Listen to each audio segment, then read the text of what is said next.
ত্রিপুরায় বিজেপি সরকারের শাসনকালে টাকার বিনিময়ে বহির্রাজ্যে চলে যাচ্ছে চাকুরি।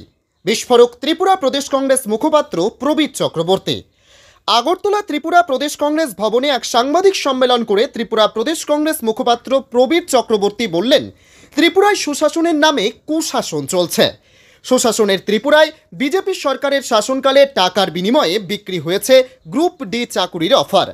মোট ৩৭৮টি গ্রুপ ডির অফার পেয়েছেন বহির্রাজ্যের ছেলেমেয়েরা। ত্রিপুরায় কি গ্রুপ ডি চাকুরি করার মতো বেকার যুবক যুবতী নেই? প্রশ্ন তুললেন ত্রিপুরা প্রদেশ কংগ্রেসের মুখপাত্র প্রবীর চক্রবর্তী, যিনি আরও বলেন, ত্রিপুরায় ২০১৮ সালের বিধানসভা নির্বাচনে বিজেপি দল ক্ষমতায় আসার আগে ত্রিপুরার সহজ সরল মানুষজনকে সুশাসন দেবার প্রতিশ্রুতি দিয়েছিল। ভীষণ ডকুমেন্টে কি কি প্রতিশ্রুতি দিয়েছিলেন ত্রিপুরাবাসীকে বিজেপির কেন্দ্রীয় রাজ্য স্তরের নেতারা এখন তা এক প্রকার ভুলেই গেছেন। মিস কলে চাকুরি হবে, ত্রিপুরার সব বেকারের কর্মসংস্থান হবে। কিন্তু ত্রিপুরায় বিজেপি সরকারের 7 বছরেই দেখা গেল মোটা অঙ্কের অর্থের বিনিময়ে গ্রুপ ডির চাকুরি বিক্রি করা হয়েছে বহির্রাজ্যে। এই হচ্ছে বিজেপির সুশাসনের দৃষ্টান্ত। বিস্ফোরক ত্রিপুরা প্রদেশ কংগ্রেস মুখপাত্র প্রবীর চক্রবর্তী।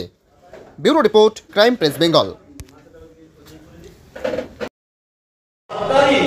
যে পরিকাঠামো আইডিএম হাসপাতাল তাকে দিয়ে দেওয়া হয়েছে শান্তিনিকেতন মেডিকেল কলেজ চালানোর জন্য।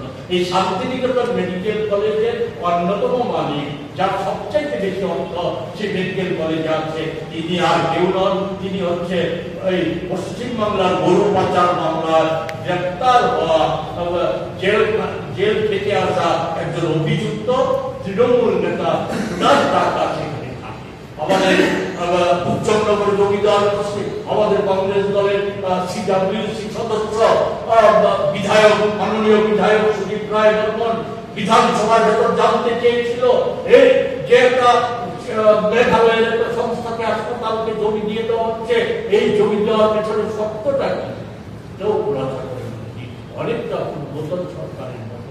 আমরা জিনেটকে যখন ত্রিপুরা মেডিকেল কলেজ তখন না, তখন হচ্ছে হাফানিয়া হাসপাতাল, সেই হাসপাতালটা তুলে দেওয়া হয়েছিল। আমরা কংগ্রেস দলের তরফ থেকে আমরা দাবি করেছিলাম এর পেছনে সত্যটা কি, এটা খোলাসা করে বলার জন্য। সেই সময়ে বামপন্থী সরকারও সেই সত্য খোলাসা করে বলেনি। এবং আমরা শুধু তাই না, আমার মনে আছে, স্পষ্ট মনে আছে, 12 সালে আমরা বলেছিলাম এটা খোলাসা করে বলুন এই জিনেটের যে 12 সালের আগে জিনেটের যিনি মালিক নায়ার, সেই নায়ার ওই কর্মচারী ডাক্তারদের বেতন বকেয়া রেখে, ঠিকাদারদের কাছে টাকা বকেয়া রেখে পালিয়ে গিয়েছিল। পালিয়ে যায়নি, পালাতে সাহায্য, এটা আজও খোলাসা হয়নি। এখন এর পেছনে কি কারণ আছে সেগুলি বলা প্রয়োজন।